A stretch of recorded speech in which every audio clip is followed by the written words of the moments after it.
Eu quero começar hoje, com uma história que da grande maioria eu creio que ela é muito conhecida. Mas como eu vou precisar dessa história, então eu vou contar lá no começo, tá bom? Eu quero falar hoje um pouco do grande servo de Deus, do homem segundo o coração de Deus, que é Davi. Davi foi um homem fantástico nas mãos do Senhor. Ele já pequeno, né? A gente não sabe se criança, adolescente, provavelmente adolescente.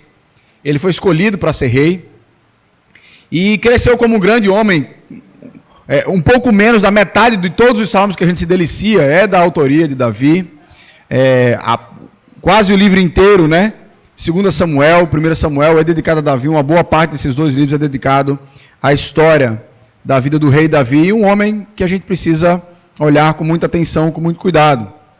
E no meio da sua trajetória, da sua caminhada, aconteceu algo que marcou a vida dele e sempre marca a biografia de quando a gente estuda a vida de Davi. Davi, no tempo em que os reis iam para a guerra, Davi já cansado de ir para a guerra, achando que já tinha conquistado muito, resolveu ficar em casa enquanto os seus generais iam para a guerra. E ele avista uma mulher muito bela, muito jovem, tomando banho, né? Do jeito que se toma banho. E ele usou a sua autoridade como rei para perguntar de quem era aquela moça. Uma moça muito bela, quem era aquela moça, né? Primeiro, que não era nada para ele estar em casa, já era para ele ter ido para a guerra. Segundo, que não era nada para ele estar olhando a moça. Terceiro, que não era nada para estar perguntando. Mas ele foi. E aí ele descobre que aquela era uma esposa de um dos seus oficiais que estava na guerra. Davi manda chamar essa mulher. Davi tem relações com essa mulher. E essa mulher, Batseba, ela fica grávida. E aí começa o problema. O marido vai voltar da guerra, o que é que vai acontecer? Poxa, como é que apareceu um filho nessa jogada aí? Eu estava esse tempo todinho fora da guerra, não vai casar a história. E aí Davi manda trazer o marido de volta para casa. Faz, vá, você é um soldado maravilhoso, vá dormir na sua casa, fica com a sua mulher. E Urias, que era um homem extremamente honrado, se recusa. Ele fica do lado de fora da casa. E não entra em casa para dormir com a sua esposa. O que ele faz? Se meus soldados estão lá na guerra lutando, por que eu vou vir para casa descansar? O rei não desiste. O rei agora embebeda Urias e manda ele de volta para casa. Ele mesmo bêbado não dorme com a sua esposa. E aí Davi traça um plano. Ele faz uma carta para o comandante de Urias e manda o próprio Urias levar, dizendo assim: coloque Urias na frente de batalha, onde a batalha estiver pior. O que ele estava querendo dizer? Eu quero que Urias morra. Urias leva a carta da morte dele na mão para o comandante dele. E essa carta vem de Davi, um homem segundo o coração de Deus. Imagine o rebuliço que isso causou dentro do reinado de Davi. Porque para tudo isso acontecer, tinha vários intermediários que o rei falava e todo mundo fica calado e a coisa segue. E Davi está completamente cego, se enganando, buscando meios de esconder o seu pecado, até que Deus levanta Natã, um profeta corajoso, que Deus fala: Davi acha que está tudo bem, vai lá falar com ele que não está tudo bem não. E Natã vai. Mas Natã vai com a sabedoria que vem do próprio Deus. Ele conta a história de um homem que tinha um grande rebanho de ovelhas. E um belo dia chega um convidado na casa desse senhor rico. E o senhor rico faz: nossa, que bom que você está aqui, vou mandar matar uma ovelha. Ele vai na casa do vizinho que só tinha uma ovelha, pega a ovelha do vizinho que só tinha uma, mata aquela ovelha e oferece para o seu convidado. Isso é Natã contando a história para Davi. E chega para Davi e faz: o que é que você acha que esse homem rico merece? Ele faz: isso é um absurdo. Ele fica irado. Esse homem tem que pagar 4 vezes mais do que ele pegou. Aí Natã fez: esse homem é você. Ele não disse isso, mas ficou subentendido. Você tinha todas as mulheres que você poderia ter, e você foi lá e pegou a única mulher do seu vizinho para você. E naquele momento, a cegueira dos olhos de Davi cai, ele confessa o seu pecado e ele começa a enfrentar a luta, fruto desse pecado. O que eu quero extrair dessa história, das milhares de lições que a gente poderia extrair dessa história, que a gente poderia ter várias pregações com essa história, mas o quão fácil é a gente ser rigoroso no julgamento com os outros, e o quão fácil é ser brando com nós mesmos. Porque foi exatamente assim que Davi estava. Ele ficou indignado com uma ovelha roubada, mas ele não estava indignado com um adultério cometido e um assassinato cometido e várias mentiras para encobrir tudo isso. A gente vai meditar um pouco nesse tema na palavra de Deus, e eu quero pedir que você esteja baixando a sua cabeça para estarmos orando juntos. Senhor, nosso Deus, nosso amado Pai, louvamos, ó Pai, o Teu nome e o privilégio que o Senhor nos dá de estarmos aqui mais uma noite ouvindo a Tua santa palavra. Fala ao nosso coração, ó Pai, nos revela a Tua boa notícia do Teu santo evangelho, ó Pai, e nos mostra a realidade do nosso coração. Que nós possamos sair daqui, ó Pai, impactados e consolados, ó Pai, pela Tua verdade. É assim que nós oramos, em nome do Teu Filho amado Jesus. Amém. Vamos abrir nossas Bíblias em Mateus, capítulo 7.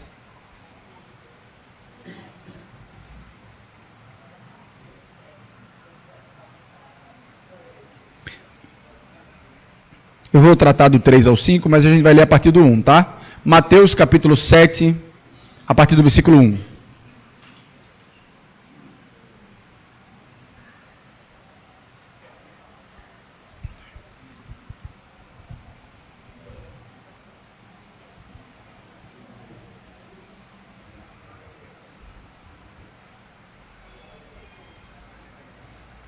Mateus 7, a partir do versículo 1, diz o seguinte: não julguem os outros para vocês não serem julgados por Deus. Porque Deus julgará vocês do mesmo modo que vocês julgarem os outros, e usará com vocês a mesma medida que vocês usarem para medir os outros. Por que é que você vê o cisco que está no olho do seu irmão, e não repara na trave de madeira que está no seu próprio olho? Como é que você pode dizer para o seu irmão: me deixe tirar esse cisco do seu olho, quando você está com uma trave no seu próprio olho? Hipócrita! Tire primeiro a trave que está no seu olho, então poderá ver bem para tirar o cisco que está no olho do seu irmão. A gente conversou sobre os versículos 1 e 2 na semana passada, que o foco de Jesus aqui são esses, a nossa ligeireza para julgar, o nosso julgamento condenatório, onde a gente está logo focado em colocar e arremessar os pecados contra as pessoas, e também a perspectiva hipócrita, quando a gente julga os outros com mais dureza do que a nós mesmos. E Jesus, para nos fazer entender esse princípio, é como se Jesus contasse uma mini parábola aqui.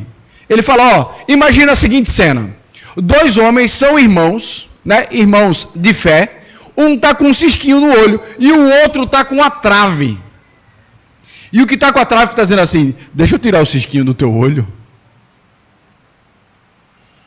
Jesus faz uma comparação tão brutal, tão gigante, que talvez as pessoas na hora tivessem até rido do que Jesus estava falando. Ele trata de coisas, e aqui ele não se iluda não. Não, porque a trave... Jesus está falando de cisco, um pedaço, um pozinho, né, de madeira, e está falando de uma trave. De uma trave é uma coluna. É como se você dissesse assim: alguém está com um pozinho de tijolo e o outro está com a coluna na frente do olho. A comparação que Jesus está fazendo é absurda mesmo. Então, mas o interessante nessa comparação que Jesus faz é que tem algumas coisas semelhantes. Por exemplo, a ideia aqui no original é que eles estão com o mesmo material.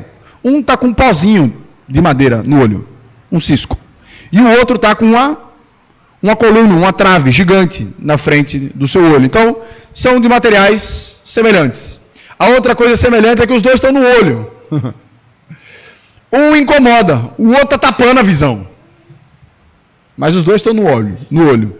Os dois estão incomodando de alguma forma. A única diferença, apenas, entre aspas, é o tamanho. Uma coisa é muito grande e outra é muito pequena. E Jesus começa a mostrar essa condição do nosso coração, esse hábito que nós temos muitas vezes. E Jesus está colocando isso aqui, obviamente, como crítica, que aqueles que seguem o caminho dele não devem agir assim. A gente não pode julgar ou, com o codinome que a gente está tentando ajudar os outros, se a gente não está disposto a julgar a nós mesmos, a avaliar a nossa própria vida na nossa caminhada com Deus.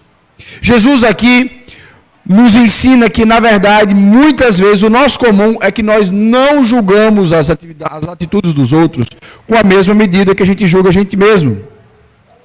Dificilmente, quando julgamos a nós mesmos, nós somos imparciais. A coisa com a gente sempre é mais branda. Quando a gente comete um pecado, a gente chega para o outro e fala assim: olha, eu queria conversar com você porque eu cometi um engano. Eu queria conversar com você porque eu tomei uma má decisão. Não chama de pecado, não chama de erro, não assume a culpa. Diz que foi um mal entendido. Lá em casa, eu sinceramente, uma das funções que eu mais não gosto de exercer na paternidade é a função de juiz. Aconteceu uma coisa com um menino e outro menino, lá em casa tem, né? São 3 variáveis, né? Pode acontecer. E aí vem a história para você julgar que você não viu nada do que aconteceu.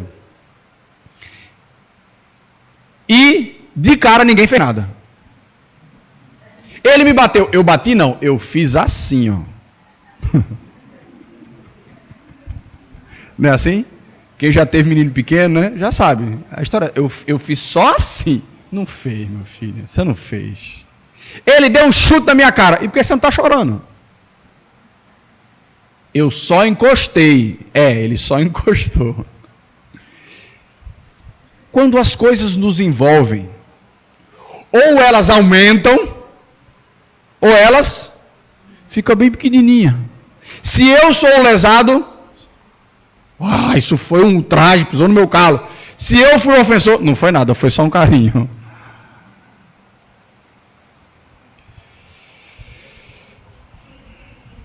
No fundo,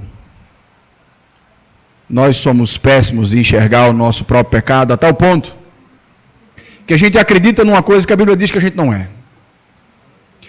Nós acreditamos firmemente que nós somos pessoas boas, que nós temos os nossos defeitinhos, mas a gente é uma pessoa boa. Enquanto a palavra de Deus nos ensina que nós somos pecadores, que não há um só que faça o que é certo. Chegaram para Jesus e disseram assim: bom mestre, por que está me chamando de bom? Que bom só tem um. Você está dizendo que eu sou Deus? Jesus disse que ninguém é bom. Então como é que eu me acho uma pessoa boa? É porque eu me vejo melhor do que eu sou. Nós precisamos aprender a lutar contra essa tendência no nosso coração de nos tornarmos insensíveis ao nosso pecado. Nós não somos chamados para amenizar os nossos pecados, porque não é assim que se resolve. Se os nossos pecados fossem tão a menos, o Filho de Deus não precisaria ter descido do céu e assumido os nossos pecados e morreu uma dor na cruz para nos libertar, salvar e perdoar. Jesus teve que fazer isso porque nós somos pecadores e nós somos bons em pecar. E eu preciso reconhecer isso, eu preciso confessar isso quando eu estou lidando com os outros. Eu preciso aprender a tratar o pecado da maneira hostil como ele é, senão começa o pecado a enraizar no meu coração. Você iria numa loja de pet e compraria um jacaré para ser o bicho de estimação do seu filho? Por que você não vai fazer isso? Uma cobra. Essa cobra é boazinha, deixa ela soltinha em casa. Ela é venenosa? Teve umas 2 visitas que saíram, entrou e não voltou. Por que ele não faz isso? Porque a gente sabe que é perigoso. Então a gente não cria, a gente não alimenta.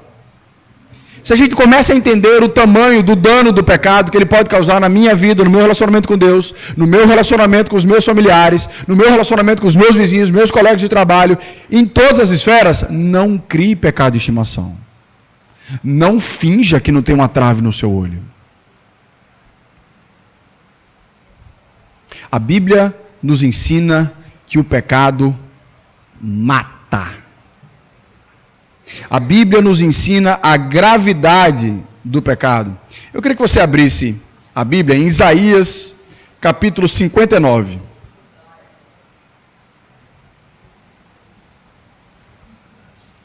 Isaías 59.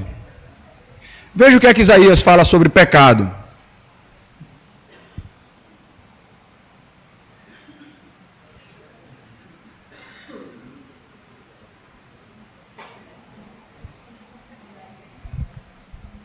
Isaías 59, de 1 a 4. O texto diz o seguinte: vocês estão pensando que o Senhor perdeu a força e não pode nos salvar? Ou pensam que Ele está surdo e não pode nos ouvir? Pois são os pecados de vocês que os separam do seu Deus, são as suas maldades que fazem com que Ele se esconda de vocês e não atenda às suas orações. Vocês têm as mãos manchadas de sangue, os dedos sujos de crimes. Vocês só sabem contar mentiras, os seus lábios estão sempre dizendo coisas que não prestam. Não é para procurar a justiça que vão ao tribunal, e ninguém diz a verdade ao juiz. Todos confiam em mentiras e falsidades, inventam maldades e praticam crimes. Ai, pastor, não sou isso não. Pode não ser na área da mentira, mas é em outra área. O que Isaías nos fala é disso: olha, o seu pecado ele é tão nocivo que ele afasta você de Deus a tal ponto que Deus se esconda de você e não ouça a sua oração. É uma questão séria ou não é uma questão séria? Então a gente não pode tratar a trave como uma coisinha amena que nós temos na vida, como uma coisa qualquer, fácil de lidar na nossa vida. Nós precisamos aprender a tratar os nossos pecados da maneira como a palavra de Deus nos ensina. E nós somos fracos em áreas diferentes. E nós precisamos aprender a reconhecer isso. Em 1 Coríntios capítulo 9, versículo 27, deixa eu ler para você aqui. Diz o seguinte, 1 Coríntios 9, 27. Eu trato o meu corpo duramente e o obrigo a ser completamente controlado para que depois de ter chamado outros para entrarem à luta, eu mesmo não venha a ser eliminado dela. Isso é Paulo falando. Eu amo esse versículo. Porque para mim, Paulo traz uma ilustração da vida que é a ilustração que eu mais gosto. A vida é uma luta, é um campo de guerra. Ele fala, eu estou numa batalha e estou chamando outros para batalhar junto comigo. Eu preciso disciplinar o meu corpo na santidade, no caminho, no propósito para o qual eu vivo. Porque senão os outros que eu estou chamando não vão se fortalecer comigo. Então eu trato o meu corpo duramente para que ele obedeça ao propósito para o qual eu recebi da parte do Senhor. Então, o Sermão do Monte de Jesus aqui, que começa no capítulo 5, que a gente vem trabalhando aqui já há um bom tempo, nos visa nos preparar contra essa luta ferrenha contra o pecado. De entender o que é que o nosso mestre requer de nós, como discípulos, como alunos. Eu achei interessante aqui com as crianças, né? Vocês, sei que o pessoal, a maioria não conseguiu observar, mas os que ficavam aloados assim, ó. Ele não conseguia acompanhar. Por quê? Porque ele não estava com o olho fixo no mestre. Não estava acompanhando cada movimento do professor. Então, o Sermão do Monte, a palavra de Deus, a vida de Jesus Cristo, é para nós o nosso mestre, onde nós devemos olhar, ouvir, procurar, obedecer. Jesus aqui no versículo chama aquele que consegue enxergar o cisco, mas não consegue enxergar a trave, de hipócrita. Por que Jesus está chamando a nós, né? E muitos deles na época de hipócritas? Porque uma pessoa que está querendo ajudar a tirar o seu cisco, Ela está querendo lhe ajudar. Mas no fundo, ela não está querendo lhe ajudar. O que é que ela está fazendo? Ela está lhe julgando pelo seu cisco.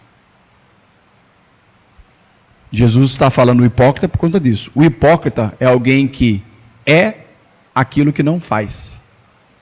Não sei se você sabe, mas a tradução da palavra hipócrita, porque aqui deixa do jeito que está, né? Mas é ator. O ator ele faz uma coisa que ele não é. Né? Quantos atores não já apanharam na rua porque ele faz o vilão na novela, né? Mas ele não é o vilão, né? Ele faz o papel de. Só que aqui é pro inverso, né? Ele faz o papel de bonzinho, mas no fundo ele não faz aquilo que ele diz. Ele não aplica a ele mesmo aquilo que ele quer aplicar aos outros. Se ele realmente se importasse com o pecado, ele estaria começando uma luta contra o próprio pecado dele. Então o que Jesus está trazendo aqui também é que muitas vezes a nossa batalha, da nossa luta, ela vai no campo da motivação. Eu tenho uma atitude nobre, mas com um coração no pecado. Para todos, rapaz, como fulano é incrível, né? Ajuda todo mundo, né?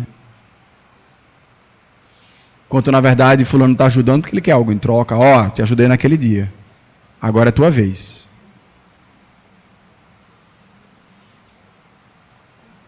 Nós sempre devemos também colocar na nossa análise, pedir ao Santo Espírito que nos ajude a julgar o porquê das nossas atitudes. Se a gente entender isso, você vai entender que não existe tamanho de pecado. Os pecados têm consequências diferentes. Né? Se eu roubo uma caneta, é uma coisa. Se eu roubo um carro de uma loja, é outra, né? Os dois são roubo. Os dois são roubo. Os dois nos tornam culpados diante de Deus. Nos torna. Deus olha os dois. Olha, mais um vai levar você para a cadeia, viu? O outro pode ser que ninguém perceba. Deus percebe sempre. Mas diante de Deus, todos os pecados nos tornam culpados diante dele. E nós precisamos nos preocupar com os nossos pecados de ações, com os nossos pecados de motivações. Jeremias, sobre o nosso coração, ele nos ensina que o nosso coração é desesperadamente corrupto.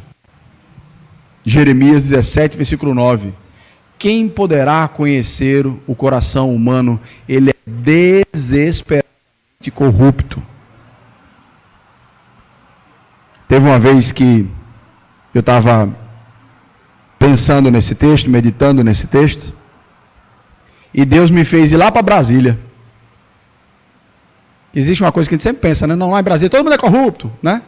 Aí Deus faz, o seu coração é mais. Porque a palavra de Deus fala que o meu coração é desesperadamente corrupto. Existem muitos momentos que o meu coração, ele fala uma coisa querendo outra, igual aos corruptos.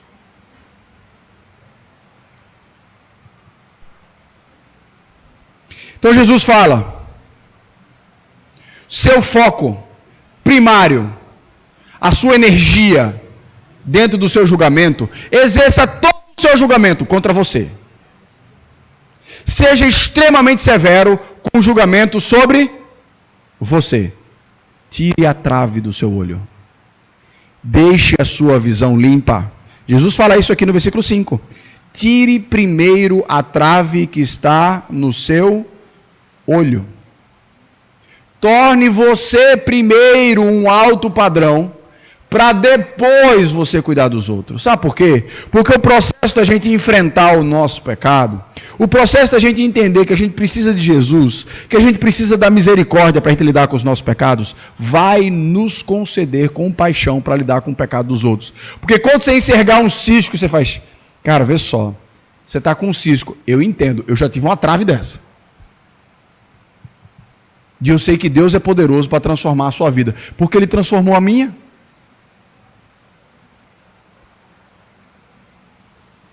Agora a coisa soa completamente diferente.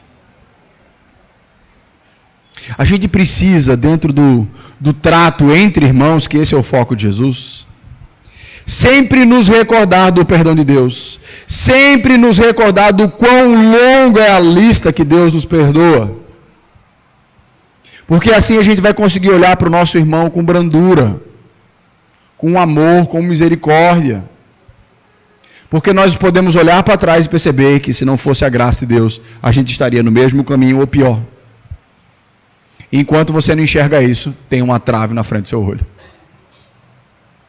Você continua acreditando que as coisas acontecem porque você é bom.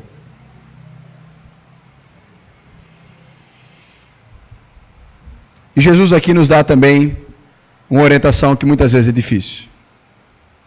O tratamento não termina com você tirando a trave. Muitas vezes a gente precisa dos nossos irmãos para tirar e lidar com os nossos pecados, né? Como é que você sopra no seu próprio olho? Vai tirar o cisco. Não vai dar certo. Muitas vezes nós precisamos dos outros, nós precisamos dos Natãs da vida, onde eles revelam para nós o nosso pecado e nos ajudam nessa batalha contra os pecados. E muitas vezes, no politicamente correto, o que é que a gente faz? Cada um fica no seu, não, cada um lida com a sua vida, cada um com o seu problema. E o irmão se afundando no pecado e não tem ninguém nem sequer para alertar ou para tentar ajudar ele a sair dali.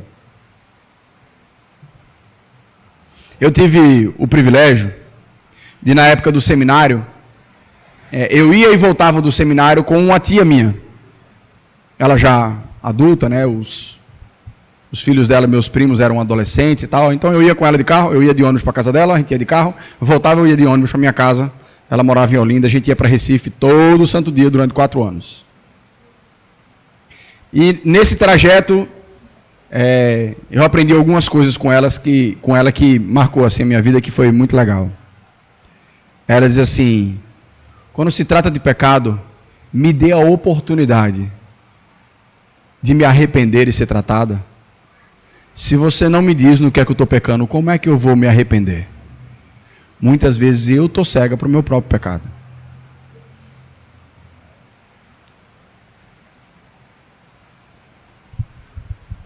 Nós não agimos com amor com os nossos irmãos quando nós enxergamos coisas que estão em desacordo com a palavra e não procuramos corrigi-los em amor. Contanto que a viga não esteja no olho da gente. Possa ser que o outro irmão não ouça isso.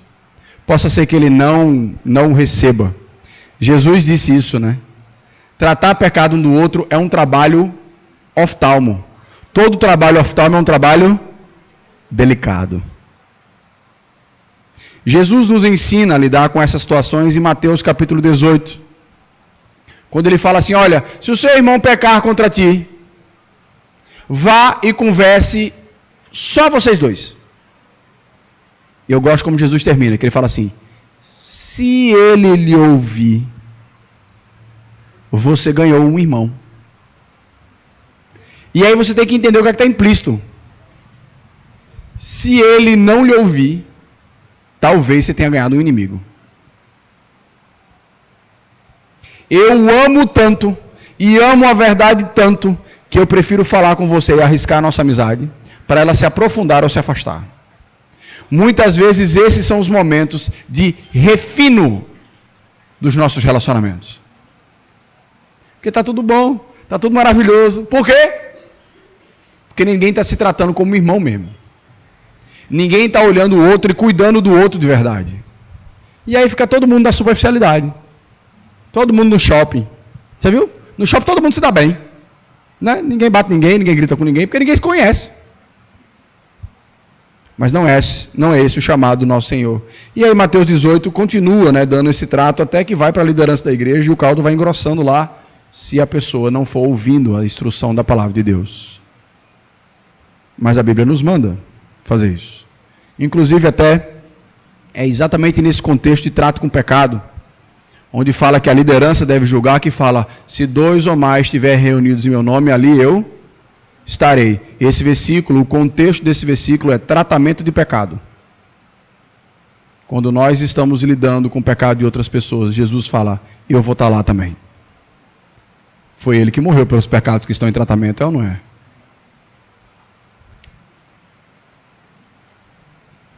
Meus irmãos, 1 Coríntios capítulo 12, Paulo nos traz a ilustração de que a igreja funciona como um corpo.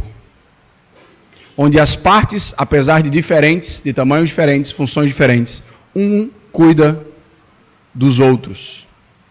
Toda parte do nosso corpo precisa cuidar de uma outra parte, ela nunca serve a si mesma. Ela sempre está servindo a outra parte. E uma das coisas que o corpo de Deus, o povo de Deus, precisa ser marcado é pela união. Se nós não batalharmos pela nossa união na palavra de Deus, na santidade, nós seremos alvos fáceis. A minha oração de verdade, como pastor, para cada um de nós, é que a gente entenda o quão fácil para nós é julgar, mas também entenda que esse não é o nosso chamado. O nosso chamado é para ajudar na batalha do pecado de cada um, chamando o pecado de pecado, mas mostrando junto com o pecado a graça, o perdão e a misericórdia do nosso Senhor. Vamos baixar nossas cabeças, vamos orar?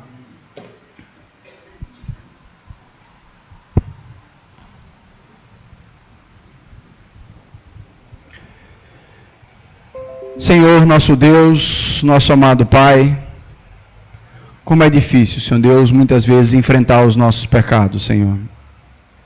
Como é difícil, ó Pai, muitas vezes até enxergá-los. Mas que o Senhor possa estar sondando o nosso coração. Que o Senhor possa estar nos mostrando, Senhor Deus, o quão longe caminhamos de Ti, Senhor Deus, conforme os nossos desejos, conforme as nossas vontades, fazendo aquilo que nós achamos que deve ser feito. Ignorando aquilo que o Mestre nos ensina, ó Pai. Senhor Deus, te agradecemos, porque podemos olhar para o nosso pecado e depois do nosso pecado olhar para a cruz de Cristo Jesus. Porque através da cruz de Jesus nós temos os nossos pecados perdoados. E podemos ver o quão pecador nós somos e o quão amado nós somos através de Jesus Cristo. Que nós possamos, ó Pai, ser instrumentos da Tua graça na vida uns dos outros, Senhor. Nos livra, Senhor Deus, desse hábito de julgar. Que nós sejamos, ó Pai, conforme Teu Filho amado Jesus, que tinha todo o poder de julgar, mas veio para perdoar, Senhor. Veio para demonstrar a Sua graça. Sabemos que Ele não virá sempre assim. Que na segunda vinda Ele virá como juiz sobre todos nós. Que nós possamos divulgar, ó Pai, do amor e do perdão dEle para cada um, para que possam crer verdadeiramente em Cristo Jesus como Senhor e Salvador. Por isso que nós choramos, ó Pai, que a graça do nosso Senhor Jesus Cristo, o amor de Deus, o nosso Pai, e a consolação do Divino Espírito Santo esteja com cada crente aqui presente, espalhado ao redor da terra. Amém.